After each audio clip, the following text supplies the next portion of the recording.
शनिवार व्रत कथा भाग 2। तब दासी ने रानी के पास जाकर राजकुमारी के न उठने का वृत्तांत कहा। रानी ने तुरंत ही वहां पर आकर कुमारी को जगाया और उसके दुख का कारण पूछा।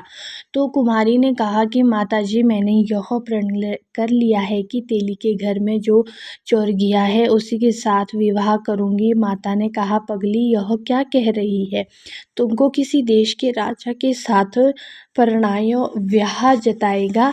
कन्या कहने लगी कि माताजी, मैं अपना प्रण कभी नहीं तोड़ूंगी। माता ने चिंतित होकर यह बात राजा को बताई। तब महाराजा ने भी आकर यह समझाया कि मैं अभी देश देशांतर में अपने दूत भेजकर सुयोग्य, रूपवान एवं बड़े से बड़ा गुणी राजकुमार के साथ तुम्हारा विवाह करूंगा। ऐसी बात तुमको कभी नहीं विचारनी चाहिए। कन्या ने कहा, पिताजी, मैं अपने प्राण जो है त्याग दूंगी, परंतु दूसरों से विवाह नहीं करूंगी। इतना सुनकर राजा ने क्रोध से कहा, यदि तेरे भाग्यों में ऐसा ही लिखा है तो जैसी तेरी इच्छा हो वैसा ही कर। राजा ने तेली को बुलाकर कहा कि तेरा घर में जो चुराइया है उसके साथ मैं अपनी कन्या का विवाह करना चाहता हूँ। तेली ने कहा कि यह कैसे हो सकता है? कहाँ आप हमारे राजा और कहाँ मैं एक नीच तेली। परंतु राजा ने कहा कि भाग्य लिखने का कोई टाल नहीं भाग्य लिखे को कोई टाल नहीं सकता। अपने घर जाकर विवाहित की तैयारी करो। राजा ने उसी समय तोरण और वंदनवार लगवाकर अपनी राजकुमारी का विवाह गया विक्रमादित्य के साथ कर दिया। रात्रि को जब विक्रमादित्य और राजकुमारी महल में सोए तो आधी रात के समय शनिदेव ने विक्रमादित्य को स्वप्न दिया कि राजा, कहो, मुझको छोटा बतलाकर तुमको कितना दुख उठाया। राजा ने क्षमा मांगी। शनिदेव ने प्रसन्न होकर विक्रमादित्य को हाथ पैर दिए। तब राजा ने कहा, महाराजा, मेरी प्रार्थना स्वीकार करें कि जैसा दुख आपने मुझे सौंप दिया है ऐसा और किसी को ना दे। शनिदेव ने कहा कि तुम्हारी यह प्रार्थना स्वीकार है। जो मनुष्य मेरी कथा सुनेगा या कहेगा उसको मेरी दशा में कभी किसी प्रकार का दुख नहीं होगा, और जो नित्य ही मेरा ध्यान करेगा या चींटियों को आटा डालेगा या उसके सब मनोरथ पूर्ण होंगे। इतना कहकर शनिदेव अपने धाम को चले गए। राजकुमारी की आंख खुली और उसने राजा के हाथ पांव देखे तो आश्चर्य रह गई। उसको देखकर राजा ने अपना समस्त हाल कहा कि मैं उज्जैन का राजा ने अपने समस्त हाल कहा कि मैं उज्जैन का राजा विक्रमादित्य हूँ। यह बात सुनकर राजकुमारी अत्यंत प्रसन्न हुई। प्रातःकाल राजकुमारी से उसकी सखियों ने पूछा तो उसने अपने पति का समस्त वृत्तांत कह सुनाया।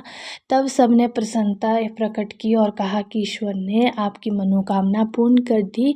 जब उस सेठ ने यह सुना तो वह विक्रमादित्य के पास आया और राजा विक्रमादित्य के पैरों पर गिरकर क्षमा मांगने लगा कि आप पर मैंने चोरी का झूठा दोष लगाया, अथवा आप मुझको तो चाहे दंड दे। राजा ने कहा, मुझ पर शनिदेव का कोप था, इसी कारण यह सब दुख मुझको प्राप्त हुआ। इसमें तुम्हारा कोई दोष नहीं है। तुम अपने घर जाकर अपना कार्य करो। सेठ बोला कि मुझे तभी शांति होगी जब आप मेरे घर चलकर प्रीतिपूर्वक भोजन करोगे। राजा ने कहा कि जैसी आपकी मर्जी हो वैसा करे। सेठ ने अपने घर जाकर अनेक प्रकार के सुंदर भोजन बनवाए और राजा विक्रमादित्य को प्रीतिभोज दिया। जिस समय भोजन कर रहे थे एक अत्यंत आश्चर्य की बात सबको दिखाई दी। 2 खूंटी पहले हार निकल गई थी, अब हार उगल रही है।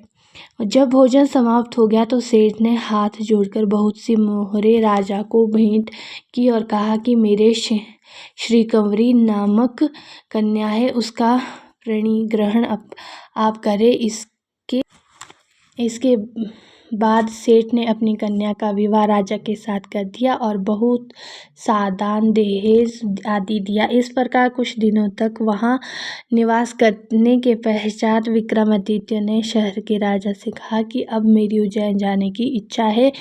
फिर कुछ दिन के बाद विदा लेकर राजकुमारी मनभावनी सेठ की कन्या श्री कंवरी तथा दोनों जगहों के दहेज में प्राप्त अनेक दास दासी रथ और पालकियों सहित विक्रमादित्य उज्जैन की तरफ चले। जब शहर के निकट पहुंचे और पूर्ववासियों ने राजा के आने का संवाद सुना तो समस्त उज्जैन की प्रजा अगवानी के लिए आई। तब बड़ी प्रसन्नता से राजा अपने महल में पधारे।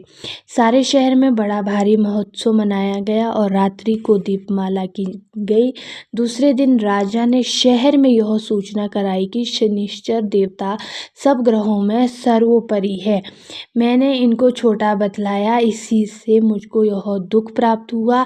इस कारण सारे शहर में सदा शनिश्चर की पूजा और कथा होने लगी। राजा और प्रजा अनेक प्रकार के सुख भोगती रही। जो कोई शनिश्चर की इस कथा को पढ़ता या सुनता है, शनिदेव की कृपा से उनके सब दुख दूर हो जाते हैं। शनिदेव की कथा को व्रत के दिन अवश्य पढ़ना चाहिए। ओम शांति, ओम शांति, ओम शांति का जाप करते रहना चाहिए।